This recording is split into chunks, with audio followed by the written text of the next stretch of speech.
Welcome back, MTN Giants podcast. A real close call for the tank. The Giants almost messed around and won this game. It would have been a damn shame because the Jaguars actually won. That was great. So now there's only two teams in the NFL with 2 wins. It's the Raiders and the Giants. And I was looking at the Raiders schedule. There is a win or two still on there, I think. So there's a real chance the Giants get the first overall pick. So that's first and foremost a great thing.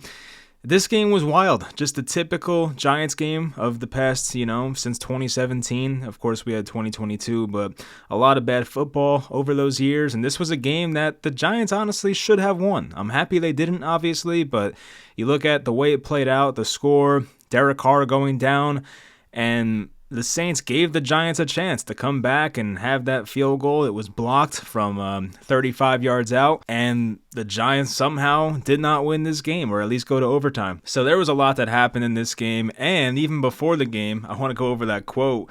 Or not even a quote. I mean, it was literally a banner that someone flew on a plane. I thought it was a fake thing. I really did. I saw this tweet. It was from Ari Mirov, who I have notifications on, so I knew it wasn't fake. But when they showed the backdrop or whatever, it looked like it was AI. So I'm like, did this guy Ari Mirov fall for it? Like, is this just a fake thing? But turns out somebody paid a plane with a sign to fly over MetLife Stadium before the game, and the sign said, "Mr. Mara, enough. Please fix this dumpster fire." And as I said, when I saw the video, I'm like, it looks fake as hell. I'm not falling for that shit. But apparently it's real. Like, even the Giants beat reporters were asking about it, so it's real stuff. Malik Neighbors answered about it, said it wasn't him, so we can cross his name off on the list of people who had this plane fly over MetLife Stadium. It was a very weird thing. It's one of those things where I'm sure fans have joked about it before, like, I'm going to pay somebody to fly over MetLife Stadium and have a sign for John Mara. Well, somebody actually did it. I mean, it's pretty crazy. So just a wild thing there. But yeah, the Giants are now 2-11. As I said, they have the second overall pick, so they're right there. And they're in a good spot. I think they lose out. Honestly, this was the one game remaining where I felt pretty concerned about them winning. Even looking at next week, they're 14-point dogs to the Ravens. The Ravens are on a bye right now, so they'll be well rested and probably beat the crap out of the Giants. So anyway, yeah, a lot of stuff happened in this game, so I want to go over it, but I hope you guys enjoy. Leave a like, subscribe, and let's get into it. Of course, that's the 8th straight loss for the Giants. I've seen them lose, I think, 9 before in a row. I think that was in Daniel Jones' rookie year. It was 2019. They won the first 2 games Jones started, then they lost like 10 or something in a row, back with Pat Shurmur and all those guys. But so yeah, this team is looking awful. They might lose out the rest of the year. It would really not surprise me at this point. And it was a boring ass game. It really was. I mean, 14-11, that pretty much explains it right there. It was a fun ending, I guess. That was pretty entertaining. I was definitely nervous for it. Giants offense, just not fun to watch. Drew Lock had some decent moments. Another good game on the ground for him, by the way. He had 5 carries for 59 yards, including a 25-yard run. So Drew Lock on the ground did his thing. Malik Neighbors, who was highly questionable coming into this game, and they said he'd be on a snap count, he played almost every damn snap, so that was kind of not true, but he had 5 catches for 79 yards. Tyrone Tracy had 5 catches for 38 yards. He played a season high, or I guess career high in snaps, Tyrone Tracy, so I guess all the fumbling stuff is a thing of the past, hopefully. We'll see. And for the Giants defense, it was ugly. There were some very bad moments, bad penalties, especially that, I know it's technically special teams, but that penalty they had on the field goal where they would have made the field goal, then they got pushed back 15 yards, and it cost them 3 points and could have cost them the game. So things like that was bad. Some bad tackling. That Juwan Johnson touchdown where it was one of the easier touchdowns you'll ever see scored in the NFL. Just nobody covered him. It was a very weird play. I'll try to go over it at some point later in this video, but just a very weird play where Carr just literally got the snap and took one glance to the left side, saw he had 2 receivers and 1 defender, and just threw it to the guy inside, and that was it. It was like I could have thrown that touchdown. Maybe. I don't know. Knowing me, it probably would have got batted down. But anyway, so yeah, Drew Lock, it just was not a great showing. As I said, he had a couple moments where it's like, all right, that was cool. He had a couple of near deep completions. There was one, the Slayton, that went through his hands at one point, which happens a lot with him, sadly. But Yeah, I would say more bad than good with Drew Lock. And he started out this game like 0 for 8. It was a very ugly first quarter or so for Drew Lock. It took a while for this offense to get going. Not like they ever did get going, but it took a while for the offense to actually do something. They did run 74 plays offensively. They had 325 yards offensively. That's more than the Saints had. And this was another thing. The Giants had 12 penalties in this game, 112 penalty yards.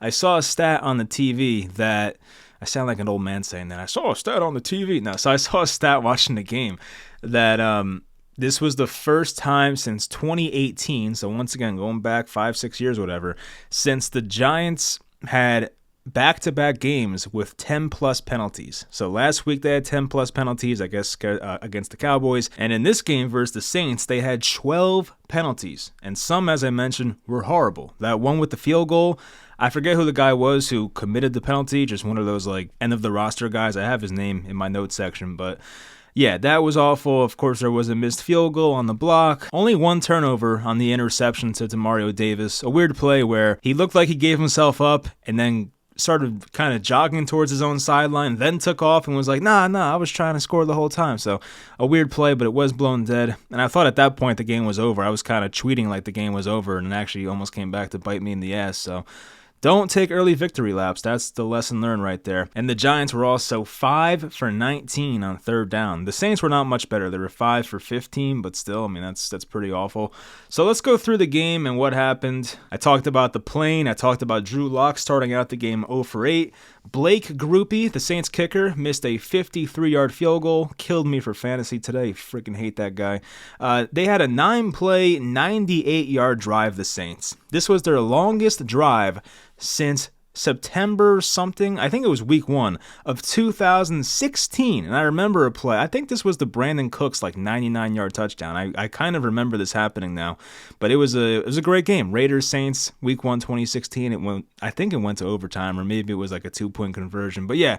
So anyway, I don't know why that came to my mind, but this was the longest Saints drive since that happened back in 2016. And the Giants allowed it, of course, to a Derek Carr-led team that has really no weapons outside of Alvin Kamara.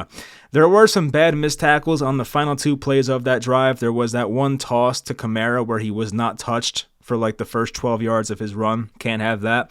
Then there was the Kendre Miller touchdown. He looked good, so it was nice to see Kendre Miller come back from his, I guess, phantom IR stint where he didn't have to be on IR, so he came back and played well. He had some nice moments, even one late in the game where he was going out of bounds and kind of, I guess, twisted his body in a way where he was able to pick up the first down when he probably shouldn't have. But he had that run where it was a touchdown. He was stopped like a few yards short and just kept his legs going, and the offensive line pushed him in the end zone. So that capped off a 9-play, 98-yard touchdown drive. Locke made a nice throw going to his left to Malik Neighbors. I mean, we don't see that very much as Giants fans. A quarterback, of course, most quarterbacks are right-handed, but we don't see it very often where our quarterback, because we've watched so much Daniel Jones, Eli wasn't mobile, so we don't see it very often where a guy will like roll out to his left and make a nice throw over 20 yards or so going to his left. But Drew Lock did that. I mean, Daniel Jones did it in the Minnesota playoff game that play to Hodgins. That was one of the better throws I think Jones made in his career. Just like one of those rollouts to his left, found Hodgins left sideline. Drew Lock, to a degree, did something like that in this game. So I feel like as Giants fans, like when you see that, it's like, oh wow, we don't see that very often. But you know, teams like, if you're like a Chiefs fan, a Bills fan, you probably see that shit multiple times every week. So that's kind of what we've been deprived of here as Giants fans when it comes to the quarterback position. The Saints tried a fake punt with Jamal Williams, and Dane Belton stopped it barely short, so that was a good stop there by the Giants. Smith Marset, I think his first name's Amir, it's Ihmir, Amir Smith Marset, he had a return touchdown. It would have been like a 55-yard punt return touchdown or something, but there was holding by one of the Giants' special teams players, number 30. It was something Stroman Jr., another guy I've never heard of. There's so many guys on this roster now where it's like, who the hell are these people? So I kind of feel bad. But yeah, Stroman Jr. was the guy who got called for holding on that play, took away a touchdown. Shout out Mr. Stroman for that. And Darren Rizzi, the Saints coach, there were a lot of cameras cutting to him today when he was like just going ballistic and he was very irate. And he got up in his punter's face. I have not seen a punter screamed at like that since Tom Coughlin and Matt Dodge back with the Deshaun Jackson punt return. I mean, it was like he was in his face. Alvin Kamara had to come over and like kind of pulled the head coach away. It was a weird scene there, but kind of felt bad for the punter, but that is professional sports, I guess. This was a great one. Drew Lock could have easily ran for a first down. It was a good decision to take off and run. And for some reason, he like veered off to the sideline. Like the first down was there. If Drew Lock just had to take like 2 more steps forward and dive, and it would have been a first down easily. But for some reason, he tried to bounce it to the outside. Drew Lock is obviously not the most athletic guy. He's kind of athletic, but not the most athletic guy. And he tries to bounce it, and what should have been a first down was not a first down. And Brian Daboll was pissed. The Giants had to punt. You could actually see Daboll like throw his arms up as the play was happening from the broadcast view. It was hilarious. I mean, as a fan who wants the first pick, I'm looking at that like, does Drew Lock have money on the the Saints? Like, what just happened right there? So that was a very weird moment in that game where you don't see a player run the wrong way very often, but Drew Lock thought he could do something he couldn't do, and it ended up not working. Tyler Nubin got hurt, but he came back soon after, so injury scare, but we're all good there. Brian Burns had that sack on the play action. I think a tight end was trying to block him, and it obviously did not work, so Burns got a good sack there. Nubin had a horrible pass interference call. It didn't cost them in the end, but this is one of those things where if you're a rookie player, like you have to learn this stuff. And I remember back in Landon Collins' rookie year back in 2015, where Landon Collins had that very bad mistake where it was a game versus the Patriots, late fourth quarter. That shitty 2015 Giants team should have beat a good Patriots team that year. And on one of those plays on the final drive, Landon Collins did not touch the receiver when he was down because Landon Collins was used to college rules, so he didn't tackle him, and the receiver got back up and ran for like 10 extra yards. So it made me think of that in a way, but sometimes these young secondary players will do stupid shit, and this is one of those instances where Tyler Nubin had this horrible pass interference on the final play of the first half. It was like just the one thing you couldn't do, and the Giants did this a few weeks ago versus Washington, where it was the play where Deonte Banks led up that touchdown to Terry McLaurin, the second one, because he led up 2 that week.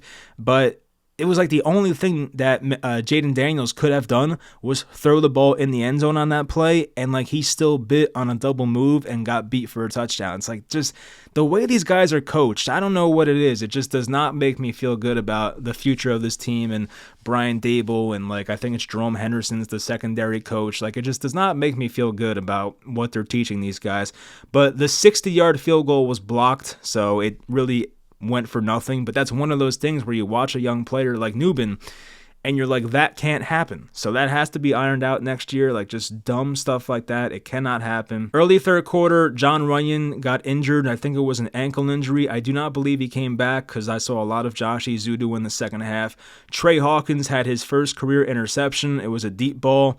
And so his first career pick, that's great for Trey Hawkins. But this actually broke an NFL record. The Giants, of course, had not had an interception since week 1, and the Giants were on like an 11-game streak of not intercepting a pass. Actually, it was 12 games. This was the 13th game, so they had gone without an interception for like 12 or 13 games, and that was an NFL record. It's very hard to do. Like, eventually after a few games, you'll get like a lucky tipped-up interception. This Giants team somehow went the entire year basically without an interception, so I don't know how they did it, but Trey Hawkins gets it. Nice play by him to play on the ball. So this was the Juwan Johnson touchdown. I'm trying to look at it in my phone, like what happened here. I would like to think McFadden did something wrong, or maybe the safety on top didn't go over in time. It was Pinnock. It's either Pinnock or McFadden. Like somebody went where they were not supposed to. So it was a weird, basically the Saints had 5 receivers and the Giants had like 3 guys covering people. Like you just can't have it. So I don't know how this happened, what the miscommunication was, but it feels like a Pinnock or a McFadden thing. I don't know who to necessarily blame for. I'm just watching it from the broadcast view as I'm talking about it. So just embarrassing though. This is probably the easiest touchdown pass of Derek Carr's career. It just does not get much better than that. So yeah, that was bad to see. Of course, a bad look for the Giants defense. So here it is. The Giants made a field goal to make it 14-6 Saints. But there was a personal foul against Jake Kubas. Kubas, which then pushed the Giants back 15 yards. They then had to punt, and the score stayed at 14-3. So 3 points taken off the board for one of your offensive linemen on special teams being a jackass. It's just stuff you cannot have. And if the Giants were actually a competitive team and I wanted these wins, this would drive me crazy. But of course, as I said plenty of times, I do not care if they win or lose. I'd prefer losses.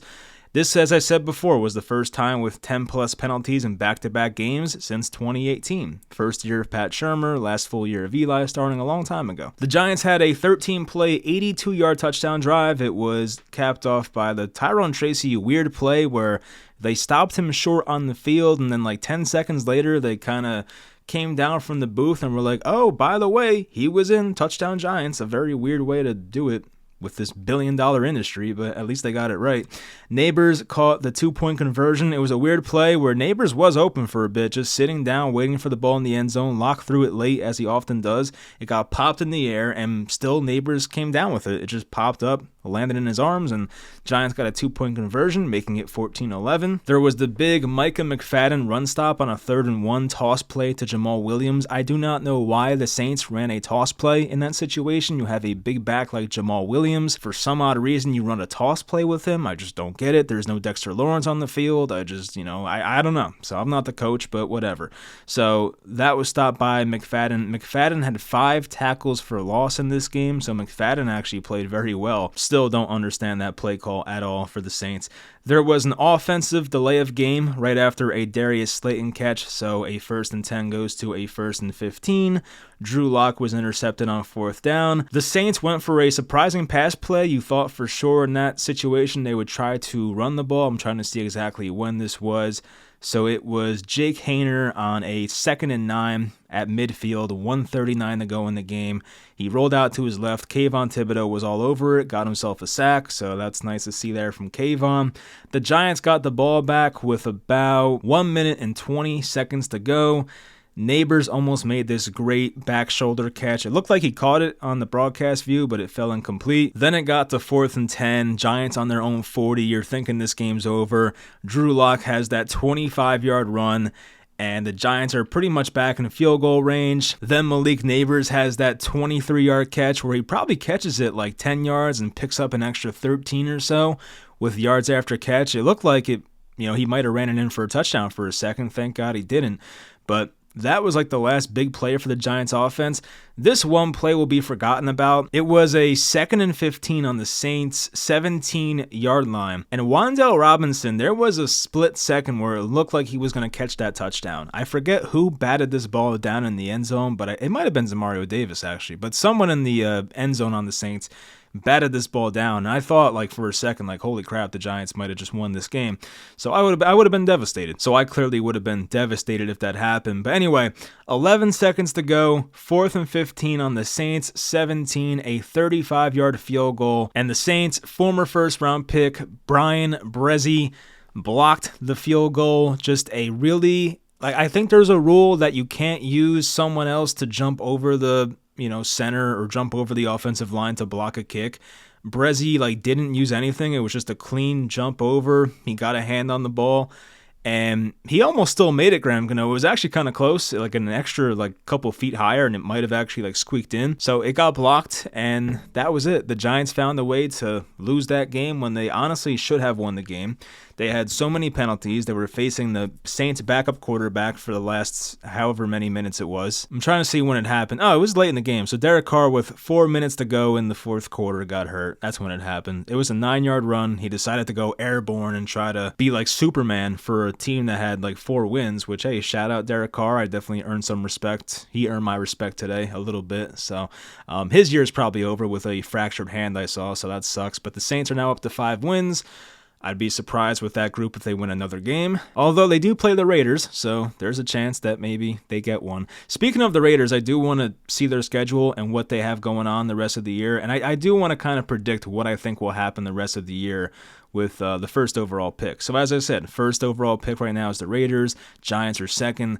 The Giants' strength of schedule is only a little bit higher than the Raiders, so there's a chance that if both teams end up with 2 wins by the time the season's over, maybe that'll change, but still, I would feel much better if the Giants were the only team with 2 wins. It would make me sleep better at night. So the Raiders' remaining schedule, they are home versus the Falcons. The Falcons have been pretty bad lately. I just don't think they'll lose that game because the Raiders are bad. And I saw the Raiders lost their quarterback today, Aiden O'Connell. So now we have to rely on Desmond Ridder, the former Falcon, to try and get the Raiders a win, which maybe he can.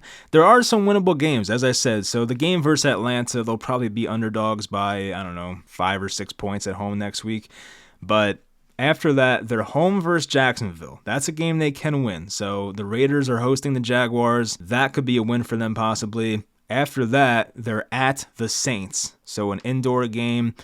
Maybe the Raiders offense can do something there. We'll see. So there's a chance they can beat the Saints. Then they're home versus the Chargers. And maybe there's a chance the Chargers have nothing to play for. We'll see how tonight's game goes with the Chargers and the Chiefs. But still, in a perfect world, I would hope the Chargers sit everybody and the Raiders get a win. But I think there are 2 winnable games on their schedule, maybe 3, depending on how things go for that Chargers game and who plays for Los Angeles. For the Giants and their remaining schedule, as I said, they are 14-point dogs versus the Raiders. I would be absolutely stunned if the Giants won that game. I give them no chance next week. And it feels good because I feel like some of these games you kind of have to watch and you're a bit stressed out, but that game I have no concerns about. They'll lose that game to the Ravens. After that, they're at Atlanta, who I just mentioned. They've been bad lately.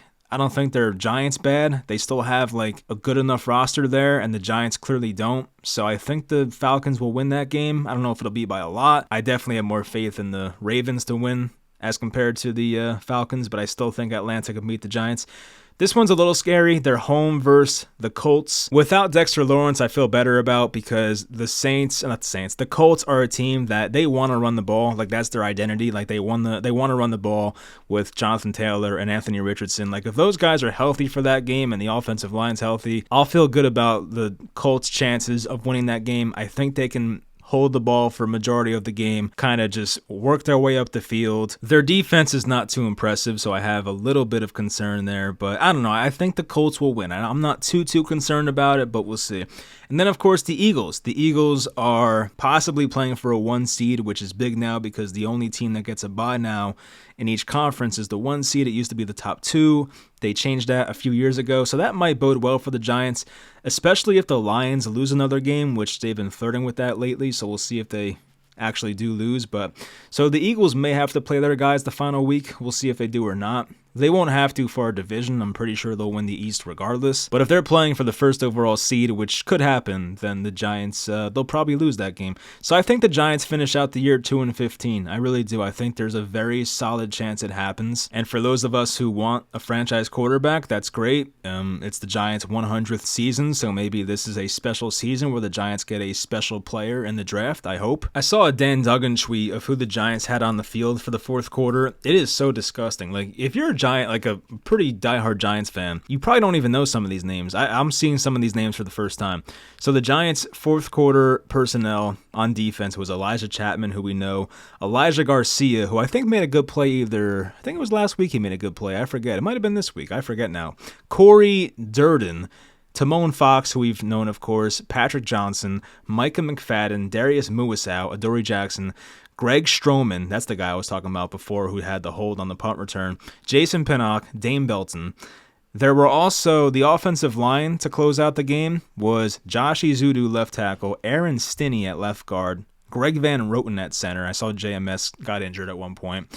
Jake Kubis at right guard, who was the guy who had the stupid field goal penalty, and Evan Neal at right tackle. And this is a Saints team that's really not good. Like I know they've won 3 out of 4. I am not bought in whatsoever. And I've seen Duggan and Jordan Ronan tweet that the Giants are now down to 14.9 points per game on offense, which is the worst in the NFL. And it is by a good amount. I think they're like 2 points per game worse than like the 31st ranked team. So the Giants offense is just next level bad. So yeah, there's really not much good to say about this team right now. I do think by the time time April comes around, we'll be satisfied about how it plays out. I am hoping that the Giants like one of these quarterbacks and takes one, and we can get on with our lives here and actually have a quarterback worth caring about. As I've said, right now I'm kind of leaning more towards Shedeur Sanders, but of course I have to watch more and see what happens. But yeah, I just hope they don't blow it. I mean, it's right there. It's right there for the taking. It felt like last year these things did not go our way. Thinking about that Patriots game last year where Chad Ryland missed a field goal. The Packers don't get the 2-point conversion. The Giants have the 3-game win streak with DeVito. It messed up their draft order. You think about this year, it's been the opposite. They fumbled in the overtime game against the Panthers overseas. I think that was Germany.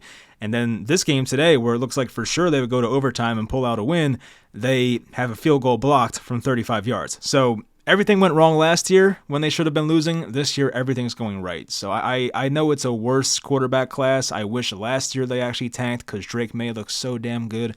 It really hurts my soul. But still, maybe Shedeur Sanders, maybe Cam Ward, or maybe somebody else will come in here and save the franchise. At least we could hope. As for the Daboll and Shane job security, I don't know what to think. I just have a weird feeling that Joe Shane is safe. I don't know why. I just feel like the way he carries himself, it just feels like he's safe. He saw him on TV with the binoculars today. It's like, it's a weird thing, right? It's very old-fashioned. Like, all this technology we have, you have to use binoculars to see what's going on. I don't know. I mean, maybe he's doing it for a specific reason. Maybe he's looking on the sideline for a certain person. I don't know. And as for Brian Daboll, he might be the fall guy, which would be a shame because I do still like Brian Daboll to a degree. I don't have the same confidence I used to in him, but I still have some confidence in Daboll. So they might have to fire him if they end the year with 2 wins, but we'll see. I just don't agree with the philosophy of firing one and keeping the other. I think they came in together. They should go together, but we've seen John Mara do this before where he kept Gettleman and let go of Shermer, and that was a big mistake in the end. So, I don't know. We'll see how it plays out. We got 4 games left of this, right? 4 games? Yeah, we got 4 more. So, it's almost over. I know. For all you who stick around and watch, I appreciate it. It's tough to watch this team, especially like when you're watching your team to lose. You want to see some growth from your young players, which we really didn't see much today. We saw some nice Neighbors and Tracy moments, but like, I feel like aside from that, there was really not much. But it is tough to be here in December and be like, I can't wait to watch the Giants lose, or, I can't wait for April for the draft. But this is our sad reality. So the guy flying the plane over the stadium was funny. That was funny to wake up to. I still think the video looks fake, but I did see another camera shot where it looked real, so I guess it was real. But crazy stuff going on at MetLife Stadium there. And by the way, this is the first time the Giants have covered a spread since their win at Seattle in Week 5. So even though the Giants have lost every game since then, they have not even covered the spread since that. So at least they finally covered a spread today. Good for the Giants, bad for my spread picks, but we'll go over my record next time we do a preview, which will be versus the Ravens on, probably I'll do it Friday or Saturday. Anyway, hope you guys enjoyed. It was good to lose. Top 2 pick. I think it's going to be solidified. I think the Giants get the first overall pick when it's all said and done. At least we can hope. And I'll talk to you guys next time.